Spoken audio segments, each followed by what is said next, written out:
Alah.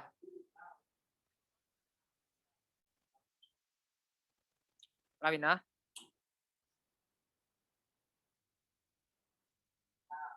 Vina Septiananda Putri.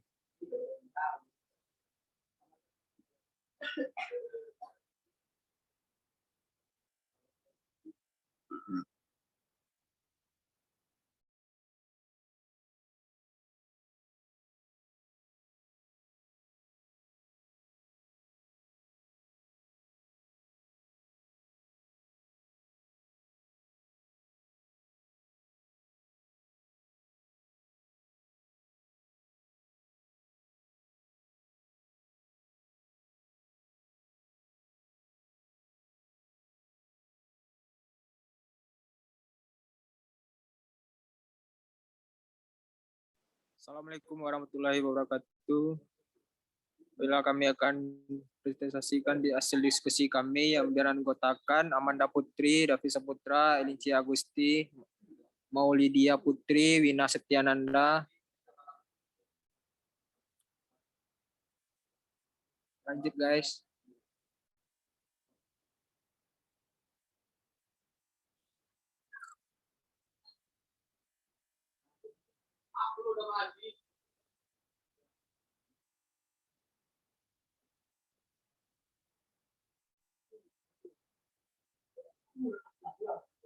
Baiklah, slide pertama yang akan dibacakan oleh Saudari Wina.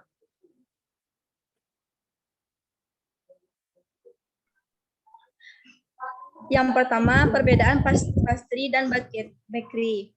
Pastry yang pertama dibuat dengan adonan baku, bahan utamanya yaitu telur, mentega, tepung, lemak, tekstur pastry yang renyah, proses pembuatan lebih kompleks. Untuk bakery, dibuat dengan adonan yang telah difermentasi, bahan utamanya yaitu tepung terigu, air, ragi, garam. Lemaknya untuk meningkatkan rasa dan membuat hasil bakery tidak cepat keras. Untuk prosesnya, pengadukan, fermentasi, penimbangan, pemulungan, pengistirahatan, dan pemanggangan. Next.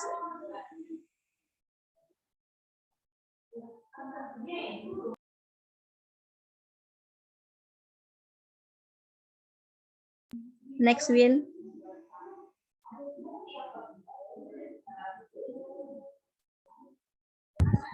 Bentar.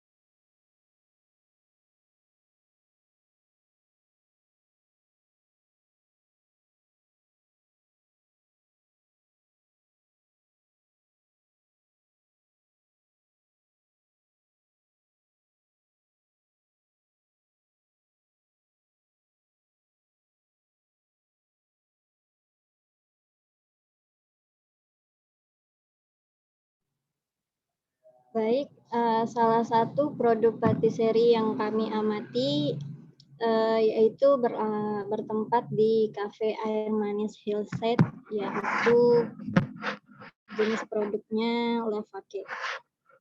Bahan-bahan lava cake yaitu yang pertama ada 60 gram tepung terigu, yang kedua 110 gram coklat, yang ketiga 75 gram mentega, yang keempat 80 gram gula, yang kelima 4 butir telur.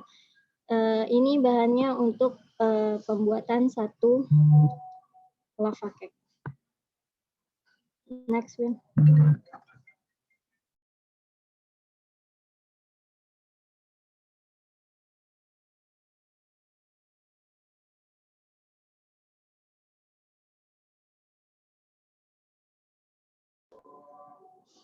Fungsi tiap-tiap bahan lava cake yaitu yang pertama tepung terigu berguna untuk adonan dari lava cake tersebut.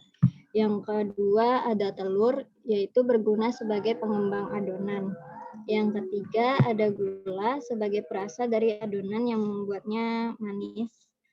Dan yang keempat ada coklat sebagai rasa, isian, dan sebagai pewarna untuk adonan. Baiklah, slide selanjutnya yang akan dibacakan oleh Manda.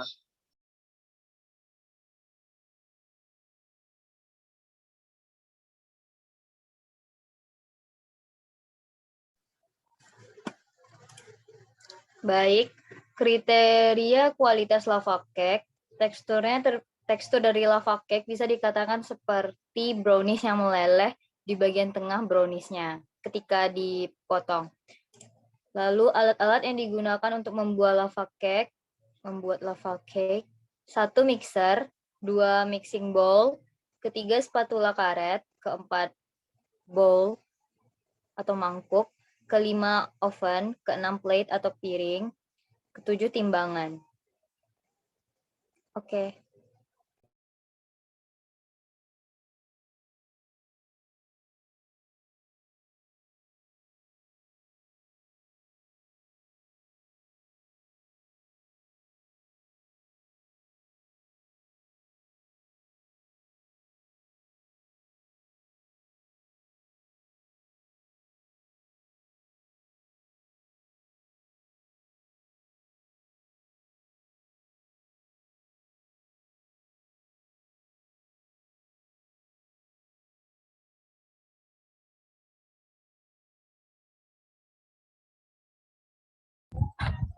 Dan yang selanjutnya yaitu cara-cara dalam penggunaan alat.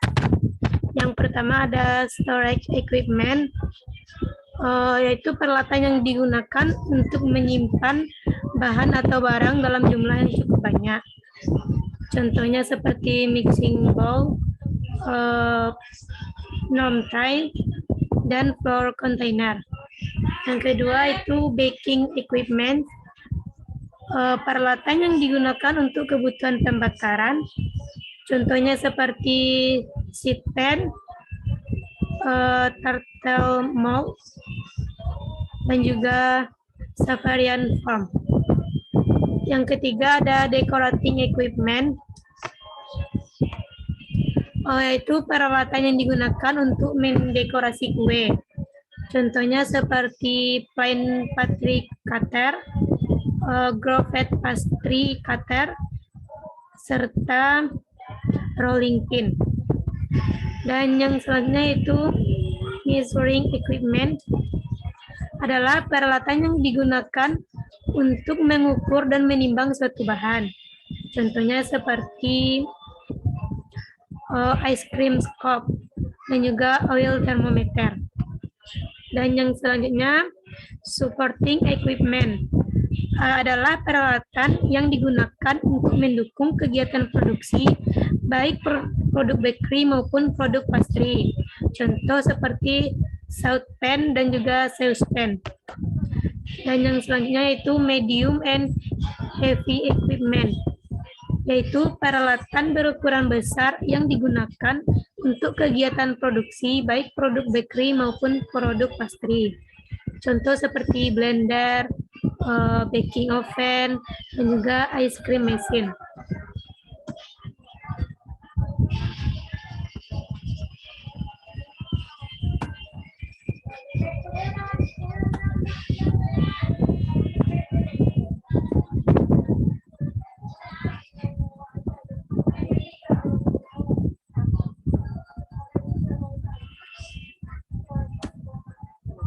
Dan yang selanjutnya yaitu pemeliharaan peralatan pastry dan bakery berdasarkan jenis materialnya.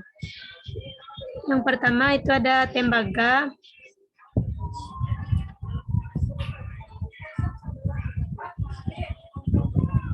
Tembaga sendiri harus dibersihkan dengan direndam terlebih dahulu dalam air panas yang ditambahkan dengan soda. Dan yang kedua ada besi hitam. Besi hitam tidak perlu dicuci dengan air banyak, cukup dilap dan diminyaki. Yang ketiga ada aluminium. dicuci dengan air dan deterjen ringan.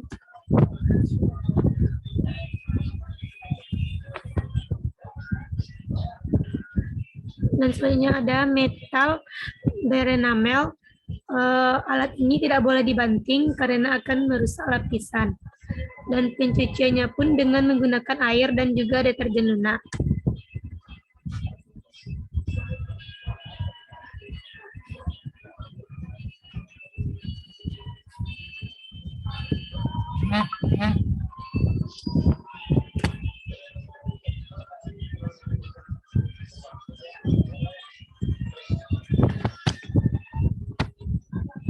Dan yang kelima yaitu kawat halus. Jenis material ini harus dirawat dengan hati-hati karena mudah rusak atau sobek. Dan setelah dicuci harus dikeringkan agar tidak mudah berkarat. Dan yang keenam yaitu stainless steel. Jenis material ini harus dirawat dengan hati-hati karena mudah rusak atau sobek. Dan yang ketujuh ada kayu. Kayu sendiri tidak boleh dicuci dan direndam karena air mudah terserap dan memudahkan tingkat kerusakannya. Dan yang kedelapan ada kain. Yaitu peralatan yang terbuat dari kain harus dicuci segera setelah dipergunakan dan direbus seminggu sekali. Dan yang kesembilan ada plastik, dicuci dengan air dan juga deterjen. Begitu juga dengan karet dan juga gelas. Dan yang terakhir ada akrilik, juga sama dicuci dengan air hangat dan dikeringkan.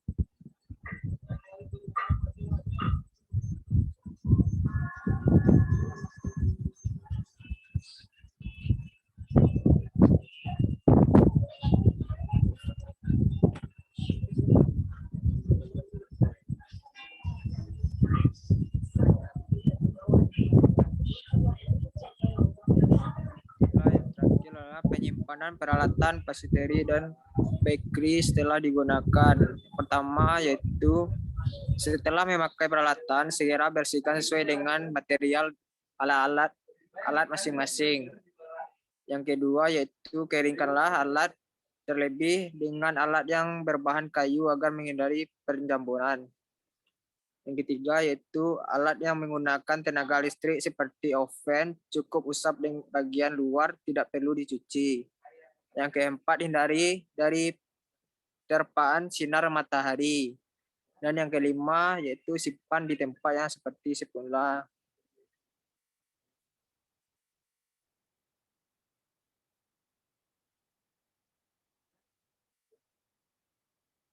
Next, Win.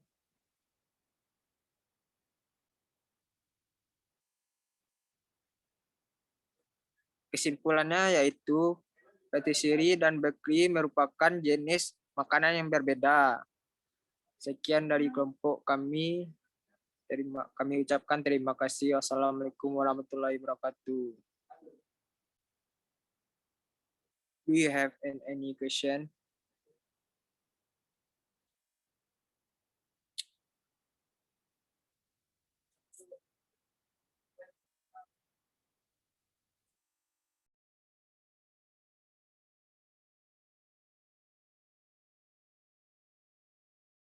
Apakah ada dari kelompok lain yang ingin bertanya? Silakan bertanya. Assalamualaikum warahmatullahi wabarakatuh. Perkenalkan, saya Gina Puthelmelia, berasal dari kelompok 2. Saya akan bertanya kepada kelompok 1.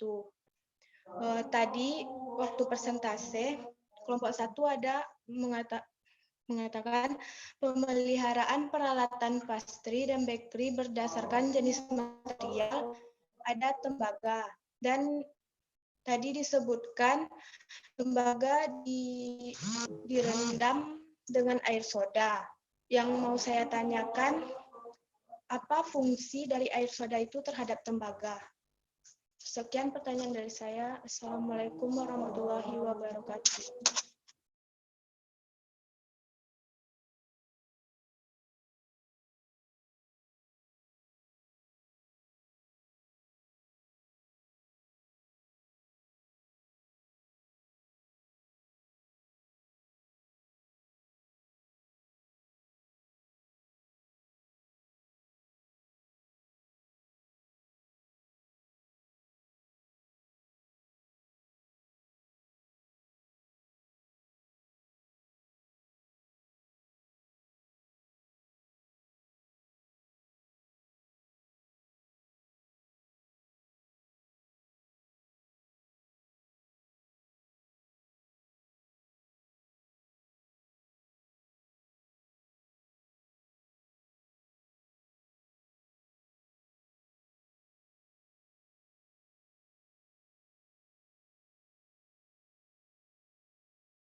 Baiklah, mohon memberi kami waktu biar bisa menjawab pertanyaan dari kelompok.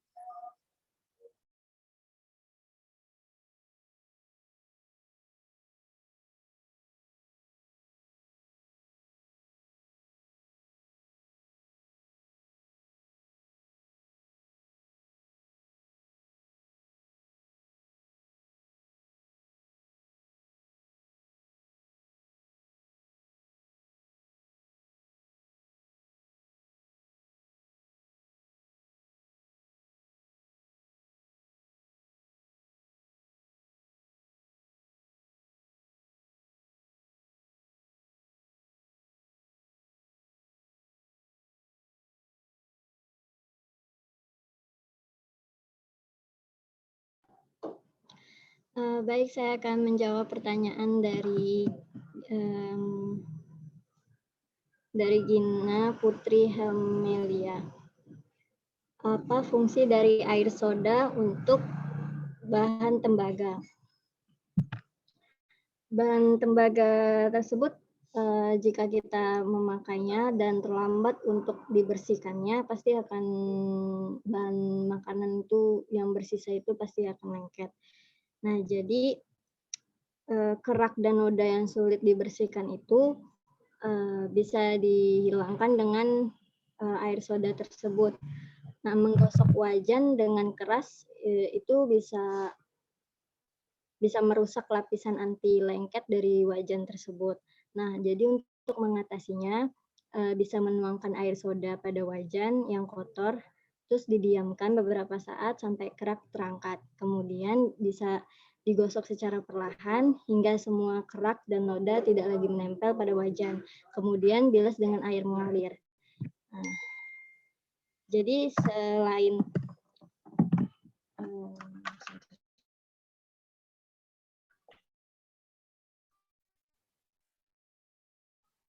yang kita menghemat tenaga untuk menggunakan jaringan juga bisa. Oke, maaf. Selain kita bisa menghemat tenaga untuk menggosoknya dengan keras, jadi kita bisa menghemat waktu juga dengan menggunakan air soda tersebut, dan wajan tersebut bisa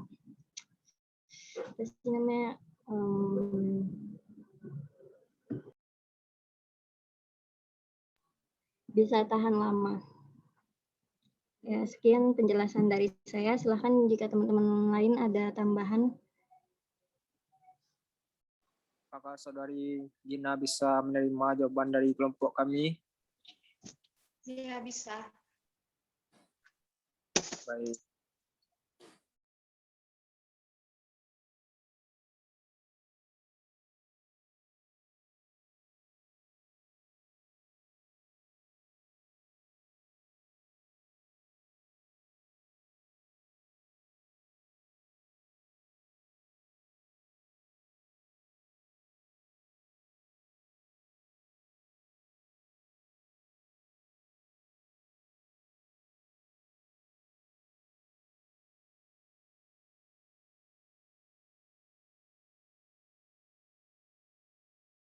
Baiklah, hanya itu yang dari kelompok kami diskusinya. Kepada teman-teman semua, terima kasih. Kami ucapkan Assalamualaikum warahmatullahi wabarakatuh. Dan terima kasih dari teman-teman semua.